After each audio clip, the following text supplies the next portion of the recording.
Hi. இன்றைக்கி என் ஸ்டைலில் ஒரு அடை அவியல் எப்படி பண்ணுறது பார்க்கலாமா? இந்த டம்ளர் தான் நான் இப்போ அளவுக்கு எடுத்துட்டுருக்கேன். இந்த டம்ளரில் தான் ஃபுல்லாக அளந்து யூஸ் பண்ண போகிறேன். ஓகேவா? ஸோ ஒரு குட்டி டம்ளரில் ஃபுல்லாக கடலைப்பருப்பு எடுத்துட்டுருக்கேன். இது வந்து 2 நாளைக்கு வர மாதிரி. ஆக்சுவலி அடைமாவு ஒரு நாளைக்கு தான் யூஸ் பண்ணணும். அதுதான் நல்லாயிருக்கும். 2வது நாள் கொஞ்சம் புளிப்பாயிடும். பட் எனிவே நான் 2 நாளைக்கு அரைச்சிட்டுருக்கேன். 1 டம்ளர் கடலைப்பருப்பு, 1 டம்ளர் துவரம் பருப்பு, எல்லாமே அந்த டம்ளரில் மட்டும்தான் அளக்க போகிறேன். 1 டம்ளர் உளுத்தம்பருப்பு வேணும்னா நம்ம குறைச்சிக்கலாம். ஏன்னா உளுத்தம்பருப்பு நிறைய போட்டால் அடை கொஞ்சம் சாஃப்ட் ஆகிடும். அந்த வேணும்னா நம்ம குறைச்சிக்கலாம். ஆனால் நான் எல்லாமே சம பங்கு தான் போட்டிருக்கேன். எல்லாம் ஒரே அளவு தான் போட்டிருக்கேன். உளுத்தம்பருப்பு 1 டம்ளர். ஸோ கடலைப்பருப்பு, உளுத்தம்பருப்பு, துவரம்பருப்பு எல்லாமே இந்த குட்டி டம்ளரில் ஒரு டம்ளர் எடுத்துட்டுருக்கேன். ஒரு சில பேர் பயத்தம்பருப்பு கூட ஆட் பண்ணுவாள் இந்த அடைக்கு. ஆனால் எனக்கு அது பிடிக்காது அந்த வாசனை. அதனால் நான் அந்த பருப்பு ஆட் பண்ண மாட்டேன். அவ்வளோதான், இந்த 3 பருப்பு போட்டுண்டாச்சு. யூஸ்வலாக அடைனாலே இந்த 3 பருப்பு தான். இதுக்கப்புறம் வந்து அரிசி. இது வந்து இட்லி அரிசியும் எடுத்துக்கலாம், இல்லைன்னா பச்சரிசியும் எடுத்துக்கலாம். இட்லி அரிசி எடுத்துட்டா அடை சாஃப்டாக இருக்கும். இது வந்து பச்சரிசி எடுத்துனா நல்லா முறுமுறுன்னு வரும். 2 டம்ளர் பச்சரிசி எடுத்துட்டுருக்கேன். ஸோ 2 டம்ளர் பச்சரிசிக்கு ஒரு டம்ளர் பருப்பு. இதுதான் அளவு. அடைக்கு அளவு இதுதான். அதுதான் கரெக்டாக இருக்கும். ஸோ இது எல்லாத்தையும் மிக்ஸ் பண்ணிக்கலாம். இதெல்லாம் மிக்ஸ் பண்ணிட்டாச்சு அப்படின்னா நல்ல தண்ணி விட்டு நல்லா வந்து அலசிக்கலாம். ஒரு 4-5 வாட்டி இதை நல்லா இந்த பருப்பு அரிசியெல்லாம் அலசி கொட்டின்ட்டு இதை ஊற வைக்க போகிறோம்.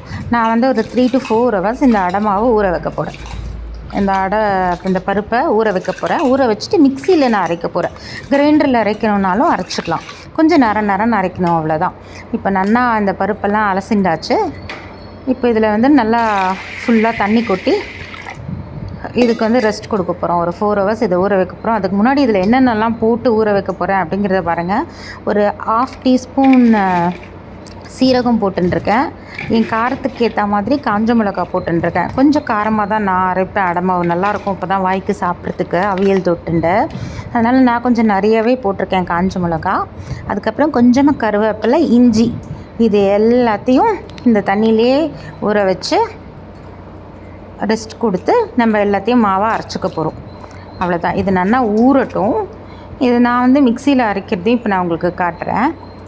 இது நல்லா ஊறட்டும். ஒரு 4 hours நான் இப்போ ரெஸ்ட் கொடுத்துருக்கேன். இதை நான் டின்னருக்கு தான் இன்றைக்கி பண்ணுறேன். ஸோ இதை மிக்சியில் போட்டு அரைச்சிக்கலாம். இப்போது மாவு நான் இப்போ இந்த மிளகாலாம் மட்டும் 2வது இதாக அரைச்சிக்க போகிறேன். ஃபஸ்ட்டு இந்த பருப்பெல்லாம் அரைச்சின்ற போகிறேன். ஏன்னா மிளகா நல்லா மசியணும், பருப்பெல்லாம் நரன்னு தான் இருக்கணும். இந்த அரிசி பருப்பு கொஞ்சம் நரன்னு இருந்தால் தான் நல்லாயிருக்கும் வாயில் வரும்போது. அவ்வளோதான். ஸோ இதை அரைச்சிக்கலாம். இதை மாவை அரைச்சிக்க போகிறோம் இப்போ மிக்சியில். இது வந்து அவ்வளோதான், அரைச்சிண்டாச்சு. இப்போ இந்த மாவுக்கு தேவையான உப்பும் போட்டுண்டாச்சு, பெருங்காயமும் போட்டுடலாம். இந்த ஸ்டேஜ்லேயே போட்டு இதை மாவை நல்லா கையை வச்சு கரைச்சி எடுத்து வச்சுட்டுடலாம். அவ்வளோதான். நல்லா இட்லி மாவுலாம் கரைப்போம்ல, அந்த மாதிரி நல்லா உப்பு பெருங்காயம் போட்டு இந்த மாவை நல்லா கரைச்சி எடுத்து வச்சுடலாம். அடை எப்போ குத்த போகிறோமோ அப்போ அதில் என்னென்னலாம் சேர்க்க போகிறேன் அப்படிங்கிறதையும் நான் சொல்கிறேன். எப்போ அடை குத்த போகிறோமோ அதுக்கு முன்னாடி என்ன பண்ணலாம், அதுக்கு வந்து எதுவும் தேங்காய் எடுத்து வச்சுட்டுருக்கேன். வெங்காயம், கொத்தமல்லி, கருவேப்பிலை கட் பண்ணி எடுத்து வச்சுட்டுருக்கேன். எவ்வளோ சூப்பராக இருக்கும் தெரியுமா? இந்த தேங்காய், வெங்காயம், கொத்தமல்லி, கருவேப்பிலெலாம் போட்டால் அது ஒரு மேஜிக். சீரியஸ்லி.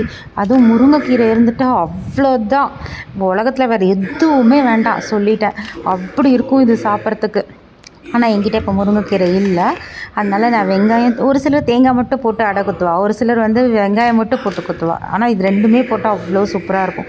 ஸோ நான் வெங்காயம் போட்டுருக்கேன், தேங்காய் போட்டுருக்கேன், கொத்தமல்லி, கருவேப்பிலை எல்லாத்தையும் போட்டு ஒரு மிக்ஸ் நல்லா கொடுத்துடலாம் மாவில்.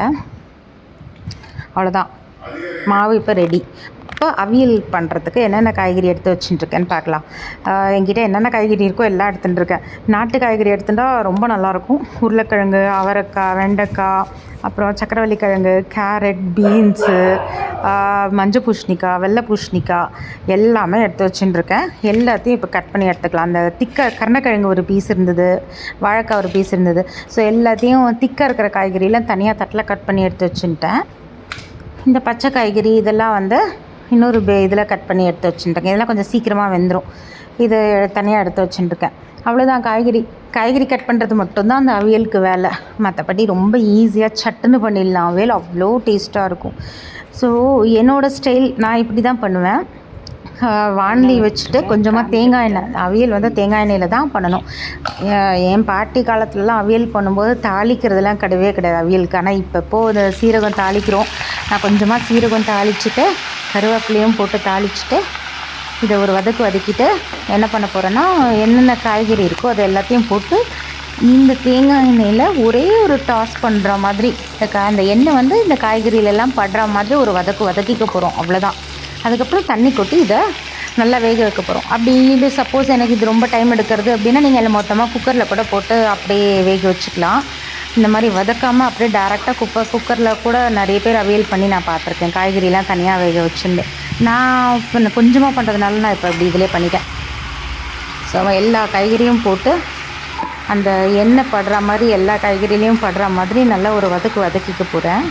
இது நல்லா வதக்கிட்டு இந்த காய்கறிக்கு தேவையான உப்பு மட்டும் போட்டுன்ட்டு இதை வந்து தண்ணி கொட்டி இதை நம்ம நல்லா வேக வைக்க போகிறோம். இப்போ அவ்வளோதான்.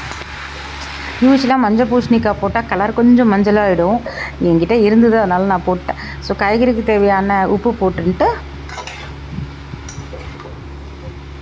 இப்போ தண்ணி கொட்டி நல்லா இதை நம்ம மூடி போட்டு வேக வைக்க போகிறோம். காய்கறியெல்லாம் வேகிறதுக்கு மட்டும்தான் டைம் எடுக்கும், கட் பண்ணுறதுக்கு தான் டைம். மற்றபடி ஈஸி தான் அவியல் பண்ணுற வேலை. ஸோ அவ்வளோதான். தண்ணி கொட்டுறேன். காய்கறிலாம் வேகிற அளவுக்கு தண்ணி கொட்டி வச்சுருக்கேன். நான் நிறையெல்லாம் கொட்டல, ஏன்னா ரொம்ப தண்ணி ஆகிடக்கூடாது அவியல். பாருங்கள் எவ்வளோண்டு கம்மியாக தான் கொட்டியிருக்கேன். ஸோ அவ்வளோதான். இப்போ மூடி போட்டு இதை நம்ம நடுவில் 2-3 வாட்டி எடுத்து பார்த்துக்கலாம் வெந்துருதான்னு. அவ்வளோதான். மூடி போட்டு மூடிடலாம். இந்த மீன் வேலை அது வேகிற டைமில் நம்ம இப்போ என்ன பண்ண போகிறோம் அப்படின்னா, ஒரு பேஸ்ட் அரைச்சிக்கலாம். இது வந்து கொஞ்சம் காரம் வேணும் அப்படிங்கிறதுக்காக நான் ஒரு 4-5 பச்சை மிளகா எடுத்துட்டுருக்கேன். தேங்காய், பச்சை மிளகா, சீரகம், அவ்வளோதான். இது 3த்தையும் நம்ம மிக்சியில் போட்டு அரைச்சிக்க போகிறோம், ஒரு பேஸ்ட்டாக அரைச்சிக்க போகிறோம். இது வந்து ஆக்சுவலி கேரளா ஸ்டைல் அவியல் பண்ணணும்னு வச்சுக்கோங்களேன். தண்ணி ரொம்ப கம்மியாக கொட்டி இந்த தேங்காய் பேஸ்ட் அரைக்கும்போது ரொம்ப தண்ணி கம்மியாக நரன்னு அரைச்சி கொஞ்சமாக அவியல் வேகும்போதே இப்போது இந்த ஸ்டேஜில் வந்து மஞ்சப்பொடி போட்டு இந்த பேஸ்ட்டை போட்டு மிக்ஸ் பண்ணி இறக்கிட்டோன்னா அந்த கேரளா ஸ்டைல் அவியல் வந்துடும். ஆனால் நான் வந்து இப்போ அடக்கி பண்ணும்போது கொஞ்சம் நீர்க்க தொட்டுன்னு சாப்பிட்ற மாதிரி இருக்கணுங்கிறதுக்காக நான் கொஞ்சம் தண்ணி கொட்டியிருக்கேன், வேறு ஒன்றும் இல்லை. இந்த ஸ்டேஜில் மஞ்சப்பொடி போட்டு நரன்னு இந்த தேங்காய் பேஸ்ட்டை கொட்டி ஒரு மிக்ஸ் பண்ணிட்டோன்னா அது பொரியல் மாதிரி ஒரு இதுவாக வரும்ல, இந்த கேரளா ஸ்டைலில் கொடுப்பால அந்த மாதிரி இருக்கும்.